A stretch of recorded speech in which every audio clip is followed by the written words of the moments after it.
for being here. Wow. So today is third reading in the non-originating chamber at the Capitol. So it's a timely time for us to host this event, which is really a workshop on the conference committees, the mysterious portion at the end of legislative session.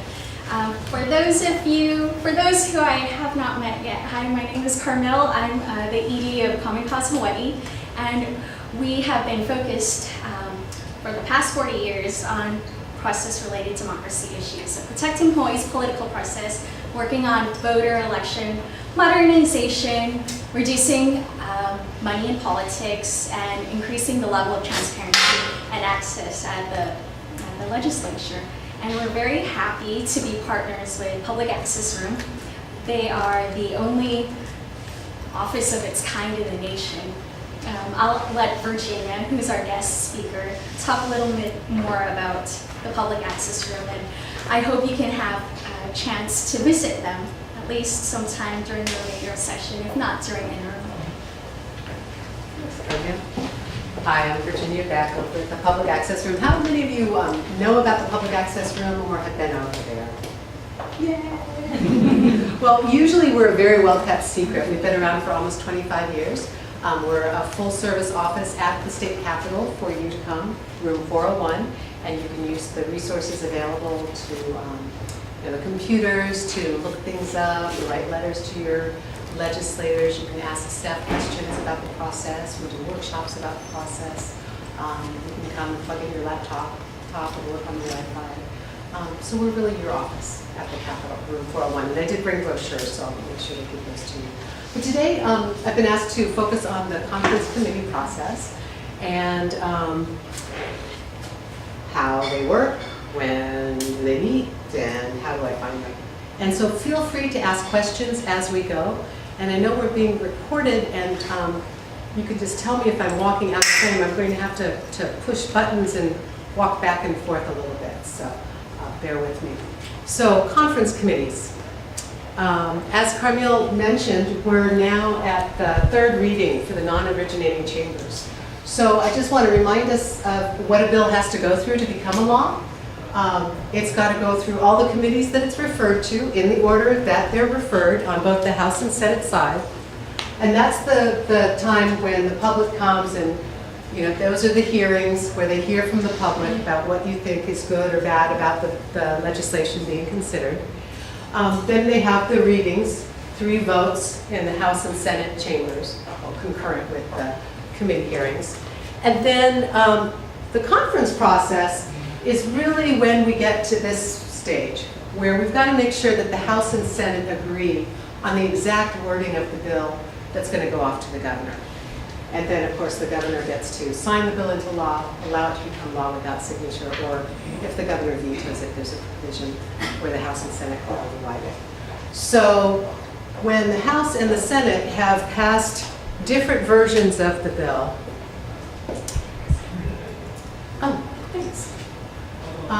we get down to this wonderful part, which is the conference committee process. There is a provision so that if, say it's a House bill, it's gone through the House, crosses over to the Senate, Senate made changes, it could come back to the originating chamber and the House could say, you know what, we agree with your changes, we'll bring it forward for a vote, and yes, take a final reading on it, vote yes, and send it off to the governor. That only happens if there's a legislator who takes the lead and says, we want to agree with the non-originating chamber's changes. So that doesn't happen very often. If they do that, things move very quickly to get it off to the governor.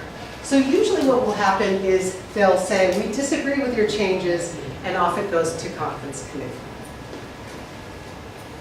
Question? Yeah. So the person who takes the lead on accepting the changes from the non-originating chamber, is that usually the sponsor of the bill? Or could it also be somebody else? The way that it's usually done is the default is that we disagree with the changes, and internally in the House and Senate, they'll set up a procedure whereby if you're the legislator who wants to agree with the other side's changes, you can go ahead and make that happen by putting that forward. So it doesn't necessarily have to be a bill sponsor. Right. If the changes are internal to a single house though, it's only the bill that gets reported out that's at issue when it crosses over. Is that right? Right, it's only the last version of the bill. Yeah, yeah. And if a bill hasn't crossed over, it was just a House bill and it hasn't crossed over, It's dead. even though it passed the committees, all the committees. Even if it did wonderfully in the House, and it was a great bill, and it crossed over, yeah, if it either didn't get out of the House, or if it didn't cross over, then it's dead. Yeah. So there's a high bar. So out of 3,000 or so bills that get introduced, about 8 to 10% actually become law. So most of the session is involved with killing off bills. So the sponsor has to, or certain legislators have to really decide they're going to run with it and say, we want this to cross over. I mean, I guess you really need to have someone advocate for it. And it's yeah, not just it's- going to happen in the process of life itself. Yeah, there's as some of the people who have been really involved with advocating for different pieces of legislation, there's a lot involved in getting it through every step of the process, and we can certainly go through the whole process, you know, back at the public access room and do a workshop on it. But in short, yeah, it takes a lot to get it through the whole kit and caboodle. Yeah. So. When the Senate and the House pass different versions of the bill, it poses a problem. Only one of them can go off to the governor. And so that's when the bill moves into the conference committee process. Okay. And so for each bill that reaches this stage, basically a conference committee is appointed for every bill that reaches this stage. So we'll have members appointed from the Senate and members appointed from the House. Okay? And it's the Senate president that appoints the senators and the House speaker who appoints the House members. And what they're going to be doing is, say for this bill, SB 2394, it passed out of the Senate with a change, crossed over, and came out of the House with a change. So what they'll be looking at are both versions of the bill. And then even more specifically, what they'll actually do is they will have their staff people come up with little comparison sheets that will say, okay, the Senate version, this is where it differs from the House version. Each part. You know, in some of the bills, there may just be one place. Maybe the effective date is different. But some will be very complicated. And that helps the legislators in conference to be able to discuss which points they agree with the House version or the Senate version, and that kind of thing. And who are the conferees? So they're often referred to as managers or conferees, appointed by this president and the speaker. And the minority leadership will also be consulted because they try to put the minority members on there as well. Now, in the Senate, you can imagine Senator Sloan is run quite ragged trying to be in all the conference meetings. And then the chairs, the lead chairs of each of the conference committees are going to be the chairs, usually, of the first committee that the bill was referred to. So if a bill went to, say, the House Health Committee and then House Judiciary, it would probably be Representative Bellotti, who would be appointed as the lead chair of the House conferees. And procedures are usually agreed upon in early April, and they have now been posted on the website just this afternoon, so you can get a copy of them. They're like 7 pages long, and they go into everything from, you know, the fact that they can only take place from 8 a.m. until 12 midnight, so no middle of the night conference meetings. And everything, you know, the quorums that are required to take a vote, and all kinds of things. So do take a look. They'll be under the recent updates on the homepage and then also under the legislative information page. And these procedural rules that they each year, will we be agreeing They change each year, yeah. I don't think they've changed substantially, but I haven't taken them line by line. But they're agreed upon by the Senate President and the House Speaker. They actually sign them. Does every bill have its own conference committee, or? Yes, Oh, okay, so there's a ton of conference committees. there's a ton, yeah. And, Do they have to be televised? no, in fact, they very rarely are That's televised. a big problem. Well, Isn't it depends. We'll get into the content of the meetings. If those are similar, are they grouped together?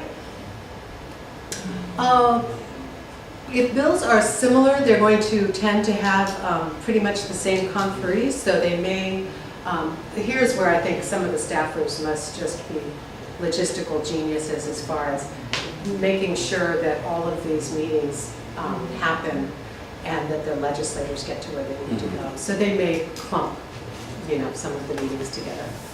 And then they have specific room assignments as well, so that helps to clump them as well. If you're tracking an individual bill, will this become part of the bill tracking, so it'll show up? It will, in with terms who's of on the, committee? yeah, so if we go to the next slide. So for the first meeting notice is going to be 24 hours in advance. And you will, if you have signed up to receive hearing notices on a bill, you'll go ahead and get that conference notice. The thing is that if you look at the procedures after that, they could gavel in and then they could say, okay, here we are talking about SB 2493. Do we have an agreement yet? No agreement yet? Okay, hey, let's 3 o'clock? Okay, we're gonna come back at 3 o'clock, gavel out. That next meeting at 3 o'clock will appear on your measure status sheet, but you will not be sent a new hearing notice in regard to that.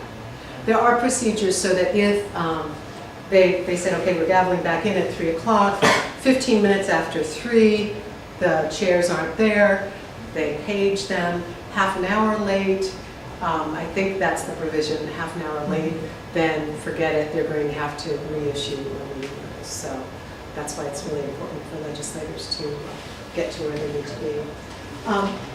So we call it, one conference committee for, say, SB 2493. But really, it's the House conferees and the Senate conferees. And when they come to an agreement on what version of the bill they want, say they come up with a conference draft that has some parts of this version and some parts of that version, they vote independently of one another and then take it back to their own chambers. So the public can go to any of these conference meetings, Yeah. but can't testify, Next one. Right. and can record. Public can record. Sure. So no new subject matter is supposed to be inserted, except for the budget bills. And any bills with fiscal implications, they make sure to say in the procedures that you've got to get prior approval from the middle chairs. Can I ask a question about that? If there have been changes to the bill through the process, would those count? And so what if things have been taken out and you want them put back in? Right. Today on the floor, they were talking about a bill on, I think it was the trail access bill, Right. that had been reported out of the Finance Committee as an HD2. And someone was saying, well, I'd really like to see it go back to the HD1. That's something that they could. They can also negotiate that in the conference? Okay, so public testify, this was the question you just asked. The opportunity for public testimony was during the committee process. So this is really the time when legislators are talking with one another about what makes sense for this bill, especially in light of the other pieces of legislation that are being considered. And the meetings are all open to the public. That said, some of the meetings, I think someone asked about being televised, and some of the meetings are going to be very cut and dry, as I mentioned. So you can imagine showing up and being a little disappointed with the content. So one of the things, and I think that Carmel and Vicki will get more into this, but as far as attending committee meetings, conference committee meetings, if you are present, you can follow the discussion, which is nice. One of the things that it can say to the members is we are paying attention and we are watching and we do want to see what you're going to do with this piece of legislation. There's always the chance that you may be able to provide input to a conferee, though that may happen more outside of the meeting room. So how to advocate, you'll be able to see on each of the bill status pages, you'll see the members who have been appointed to the conference committee. So you can contact them directly to let them know what you think, what are the parameters of what would be acceptable to you and your group. What are the must-haves? We'd really like to see this. Or what are if you're thinking of doing this, we'd rather you kill the bill. And the bill can still die here. You may, even if your own senator or representative isn't on the conference committee, it might be a good idea if something's important to you to contact them and let them know. They may have some influence based on the conference committees they're on or just through relationships. And then, of course, if you could find constituents from the people who aren't on the conference committees, any of you who have talked to legislators see how their eyes just get a little bit more with it when they know that they're speaking to someone who's actually one of their constituents. So if you can find constituents for the conference members, that would help. So to stay informed about the conference committee actions and everything, as I mentioned, the measures status page keeps track of everything. And as you can't really see it here, but conferees appointed, they notify, the Senate conferees are appointed, the House says, okay, we heard you, we've got notice that you've appointed them, and then the Senate changes one of its appointed members, and then they convene, reconvene. Finally, they get a conference draft and move it on out. So that's one way. If you're following one or two bills, that's great. Another thing is you could go to the legislature's website, thecapitol.hawaii.gov, and you'll go to this reports and lists button, which if any of you have talked to me know that this is my favorite button on the website, reports and lists. And they have something called the conference committee button. And basically you can get all kinds of information, the action sheets that show you, what the most current action is on any of the House or Senate measures that are in the conference. You can look at a list of all the measures in conference and what's going on, today's notices, past notices, whatnot. You can also, at the bottom of the page there, you can select a certain legislator.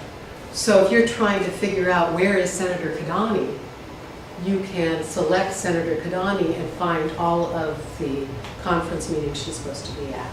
So that can help you if you're trying to track down legislators to talk to them about your priorities. Yeah. So the deadlines, 24th for non-fiscal bills and the 25th for fiscal bills. So what that means is that those are the dates that you need to have a decision made by your conference committees and put it out. Now we talk about a conference draft as being a new version of the bill to come out, but remember that either the House or the Senate could decide that the other version of the other chamber's version of the bill was fine after all. In that case, if it's the Senate side that says, okay, we'll go with the House draft, then only the senators in the conference committee would need to vote that that's what they want to do and bring it back to their chamber for a final vote, because the House has already done that. And specifically in the procedures, they talk about what time those deadlines are going to happen. Some of you who have watched the legislative process over the last few years can remember that there was some confusion one year about how strict the deadlines were, because there were deadlines, but they were routinely not really applied. And then one year they said, no, really. And then it's like, no, really, you did it. And some legislation didn't go through as a result. So they want to make perfectly clear what the deadlines are. So I think that's pretty much it. Then, once it comes out of the conference committee, it's got to be voted on by, the House or the Senate, whoever hasn't approved it. And it's got to happen by the end of session, May 1st. So we'll have, it's April 29th, is that Tuesday, I think? And, yeah, and then you've got to, get it through to the governor as well. So, there's advocacy during the conference process, which quite frankly is, it's a little opaque for the public because the public has, we've gotten used to the committee process of being able to offer testimony. And, excuse me, that was me. And this part, it's a little bit harder sometimes to really get in there and understand how to best advocate. So I think Carmel will talk a little bit more about that. But don't forget that once it passes the legislature, there's still more advocacy that's being done with the governor because the governor has that option of vetoing their bill or not signing it. But if he doesn't sign it, it'll go through anyway. So any other questions before I turn it over to Carmel? Last time we talked about having conflict of interest. What if something comes up during the final stage? Maybe a brother-in-law gets appointed to that trip into the something like that.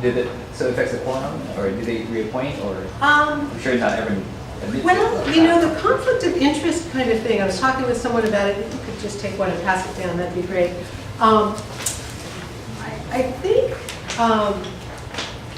that, that's really kind of an ethics question, and, generally on the floor, they're asked to self-identify any conflicts of interest and disclose that. And so I think that would be something that you'd have to, I would think that they would have to self-disclose it. Even if they foresee it happening. But I don't know that there's anything that says about disclosing in a hearing, so I'm not sure in a conference committee how that would be different. So I don't really know enough to say. Yeah, I would think for a final reading vote, they would certainly have to come forward with that information. I just wonder if you're, aware, able to speak to any sort of tactics that either side or different factions of opponents or advocates might use to try to deter or support bills during the committee process, but especially deter them, derail. To derail them? Yeah. Just offer really confusing ideas. I see. Well, I think that's probably a good transition point to turn it over to Carmel because she's going to talk more about how to advocate. So, and then I'll certainly chime in at that point. Yeah, so before I go into that, I'd like to take this moment to say that this is the first time we've started hosting these Advocacy 102 workshops. In previous years, we've been focusing on doing Advocacy 101, so how a bill becomes a law. This is more in depth, and that's really as a response to several members, or actually more members, and donors and supporters asking what else can we learn at this point? How can we get more involved in the legislative process? So this was part one of the workshop. Part two, we're bringing in Nikki Love to give some top tips in advocacy during conference time. So for those of you who don't know Nikki, and I hope you actually do, she's the past executive director of Common Cause, and she's currently on our board. And in addition to that, she is now the policy director at HANO, the Hawaii Alliance of Nonprofit Organizations. So I'll let Nikki share her tips, and then we could have a joint Q&A for all of us. Okay, thanks. Hi everyone, thanks for coming today, and so glad Virginia did that because she covered all the hard stuff. So now we can move on to the easy stuff. I put a little bit of thought into this the last few days, thinking about what we would say here. So I just came up with a few sort of some tips, I guess, from what I've learned over time, and I'm sure Carmel has plenty to add here too. These are a little less technical. These are more sort of for your own well-being and for your advocacy efforts. Oh, sure. Is that a little better? Yeah. Okay. Thanks. So first and foremost, stay vigilant. That's easier said than done, but really you have to stay on it, watch your bills. Not only do you have to watch the bills you're working on to promote, but you also have to watch out for bad bills that could come up or things that could be inserted. So there's really a lot to look out for. And I know April is sort of an exhausting time because of this and because the schedule works so quickly. But really this is the time to stay vigilant and just have to get through the next few weeks. Just think of it that way. It's just a few more weeks. So definitely stay vigilant. And I'll let Carmel, I'm sure, can add to a lot of this afterwards. But I'll just go through a few of these tips. Be persistent. So, like Virginia said, you cannot necessarily testify at these hearings, but of course, at other times you can still communicate with the legislators. So don't give up on that part to keep communicating your message to the legislators and have your other members or supporters of your cause continue to communicate with them. Also, using the media or any other sort of tactics you may have to keep getting your message out there. Definitely plan to be there if you can those last few days of conference, especially if they're a bill with fiscal implications of appropriation in it. Those probably will drag out to the very end, so you should plan to be there until the very end. We've watched a lot of stuff either die or finally get done at those very last moments, like literally the last few minutes. And I'm sure Carmel can tell some stories from the last year. There are, a lot of things get done that very last day, so stick around for that. Also, keep some perspective, get your rest, eat meals, take care of yourself during this time because it's very grueling. And also, despite, I was saying there's only a few weeks left, you got to push through, but you still have to think about after May 1st because you have to get it also past the governor. Or if you're fighting against something, you might want the governor to veto something. And then finally, if at first you don't succeed, try again. Use the interim really wisely. So let's say your bill makes it through conference, there's even a draft, or whatever happens in these next few weeks. Maybe it even gets to the floor, and something happens on the floor, and it doesn't get through. Towards the end of April, early May. Don't let that stop you, even if it hasn't gone through. Take the version that they ended up with at the end, and you can carry it forward from there next year because you'll have more time during the interim to talk to the various stakeholders, and you've gotten the bill this far, so you can sort of continue working on it from there. It's probably in pretty good shape if it's gotten this far, so don't think of May or June or July as the very end, but that's just the beginning for next year. So I'll leave it at that, and maybe if Camille wants to add any tips or we can go to questions. Sure. Okay, so I'm thinking back to what Virginia had on her slide, specifically the quorum for a conference committee. So this is something that Common Cause and the League learned the hard way last year. It's important to keep a list of who to expect to show up at those meetings. There was a bill last year that would have, if it passed, created a appraisal mechanism for the chief elections officer. In the final hour, we thought we had passed it because all the conferees voted for it. Come to find out several hours later, I think it was almost 24 hours later, and past the deadline, that it was null because they were missing one senator. So you think you can rely on the clerks to corral all the members to be in the appropriate rooms? You can't. So if there's something that happens, make sure you have the list, and if you see anyone missing, call them out. Say, where is so-and-so? So that everyone who needs to be there is present. At this point in time, I've noticed personally that a lot of advocates relax. They're not at the Capitol as often. They're not checking their emails as frequently because there's fewer hearing notices, and you just kind of assume that your bill, if it's made it this far, it's going to sail through, but it's quite the opposite. This is the key time for horse trading behind the scenes. So legislators have a very short list of bills to choose from in order to choose which bills pass this final hurdle. There's a lot of, okay, if I do this amendment, you will pass this bill or you will kill this bill. So like Nikki said, you have to remain vigilant. An example was last year we tried to ask one of the conferees, one of the chairs, to kill a bill because it was what we call a Frankenstein bill. So the bill included unrelated content that was inserted midway during session without public notice. So that chair did kill the bill at our urging, but then in exchange, another conference chair killed 17 of his bills.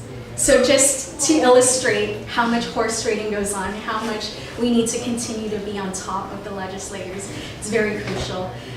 Emailing your legislators personally, still trying to meet with them, is very important at this time. If you can't meet with them, at least try to meet with the committee clerks or the staff who's assigned to the bills, so they can update you.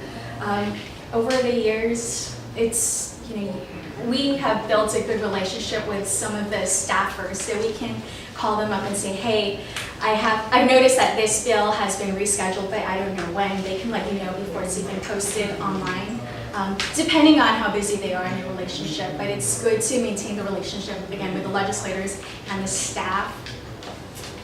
What else can we offer?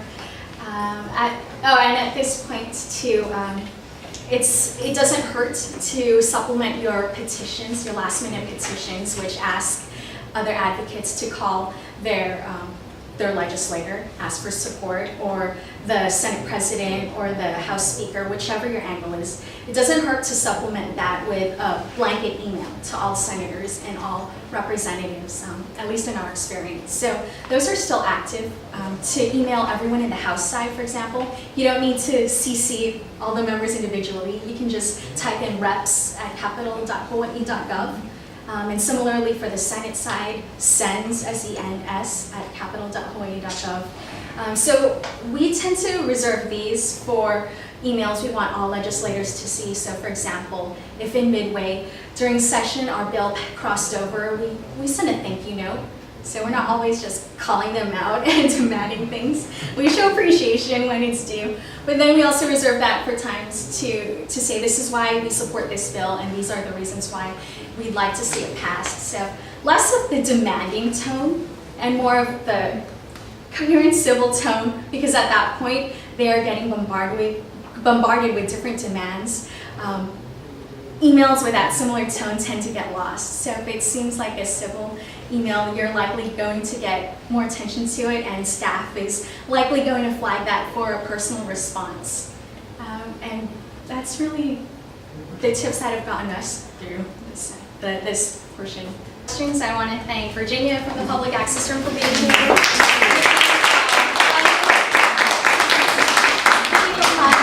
I want to thank Russ for putting the video. Who have been supporting Common Cause so that we could do educational workshops like this. We'll be posting this workshop and also our previous one from last month on YouTube. So look for us on social media. We'll be circulating that, and we'll also post the slides on our website shortly. Great. Thank you.